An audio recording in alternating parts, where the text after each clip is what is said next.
አሸባሪው ፋኖ መላውን የሀገሪቱን አካባቢዎች ላይ የሽብር ድርጊት ለመፈጸም እየተዘጋጀ መሆኑን ገለጸ። በኢትዮጵያ አቆጣጠር ከ2012 ጀምሮ በአማራ ክልልና በመላው ኢትዮጵያ አሸባሪው ፋኖ ለሽብር ተግባር በሚሊዮኖችን በሚስጥር ለጦርነት እያሰለጠነ መሆኑን የሚጠቁም ሰነድ ሾልኮ ወጥቷል። በሰነዱ ምን ይዟል? ምላሹንም ከዝርዝሩ ላይ እናገኘዋለን። በኢትዮጵያ ባለፉት 4 ዓመታት ከፍተኛ አለመረጋጋት ተከስቷል። በቤኒሻንጉል ጉሙዝና በኦሮሚያ ክልሎች ድንበር ተሻግረው በመጡ ታጣቂ ኃይሎች በንጹሃን ላይ ጥቃት ተሰንዝሯል። መሬታቸው ተወሯል። በትግራይ ክልል የዘር ማጥፋት ወንጀል ተፈጽሟል። በአማራ ክልል የተለያዩ ብሔሮችም ዞኖች ተመሳሳይ መልኩ ተደርጓል።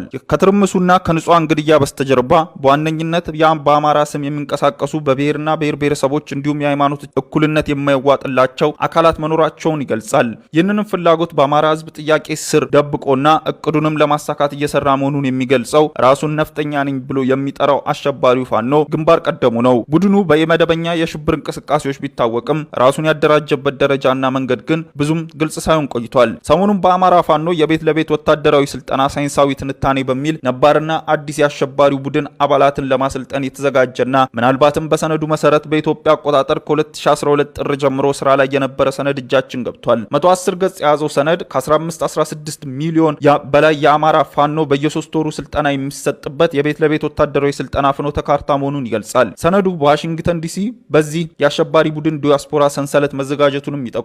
ዝግጅቱን በምዕራፍ የሚከፋፍለው ይህ ሚስጥራዊ ሰነድ የሽብር ቡድኑ ለ3 ወራት የሚሰጥ ስልጠና ያለው ሲሆን በዚሁ አግባብ ስልጠናውም ለአንድ ሰልጣኝ የ13 ሳምንት እንደሚጠናቀቅም ይጠቁማል። ሰነዱ በሚስጥር እንዴት የዚህን የአሸባሪ ቡድን አባል አካላዊ አእምሮአዊና ስነ ልቦናዊ ዝግጅት ላይ እንደሚሰራም ይገልጻል። ራሱን በአማራ መብት ጠባቂ አድርጎ የሾመው ይህ የአሸባሪ ቡድን ላሰበው አገር አቀፍ ውንብድና በጎንደር፣ ጎጃም፣ ወሎ፣ ሸዋና ሸዋ ፋኖ ተደራጅተን ወደ ስራ እንግባ፣ ያልተደራጀ እንዲደራጅ የሚልም መልእክትን ያስተላልፋል። ጠላቶቻችን ብዙ ናቸው የሚለው ሰነዱ የቀበሌውና በየወረዳው ያለው ወጣት የህዝብን ችግር መተንተንና መፍትሄ ማስቀመጥ ይገባዋል ይላል። ለዚህም ጥንካሬና ድክመታችን፣ እድሎችና አደጋዎችን ማወቅ ይጠይቃል የሚለው የዚህ የሽብር ፍኖተ ካርታ መለመልኳቸው የሚለውን አባላቱን ለጦርነት ያዘጋጃል።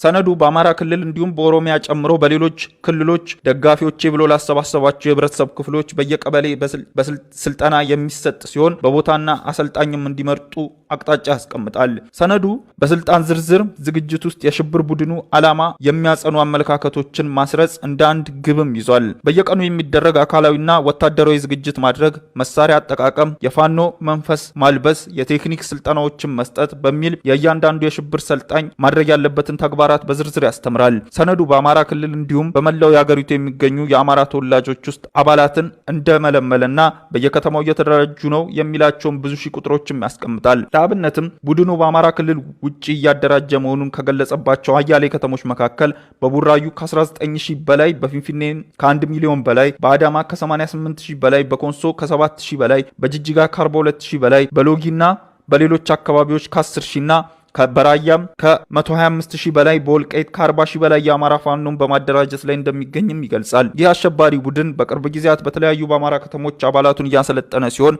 በወሰዳቸው እርምጃዎች ብዙዎችን በጅምላ ገድሏል፣ ሴቶችን ደፍሯል፣ መስጊዶችንም አቃጥሏል። ቡድኑ በጎንደርና በደባርቅ ሙስሊሞች ላይ የወሰደው አሰቃቂ እርምጃ ማንነቱን ለክልሉ ሕዝብ ፍንትዋ አድርጎ ያሳየና ከፍተኛ ፖለቲካዊ ኪሳራ ያስከተለበትም መሆኑ ይነገራል። ቡድኑ በአማራ ክልል ደሴ፣ ባህር ዳር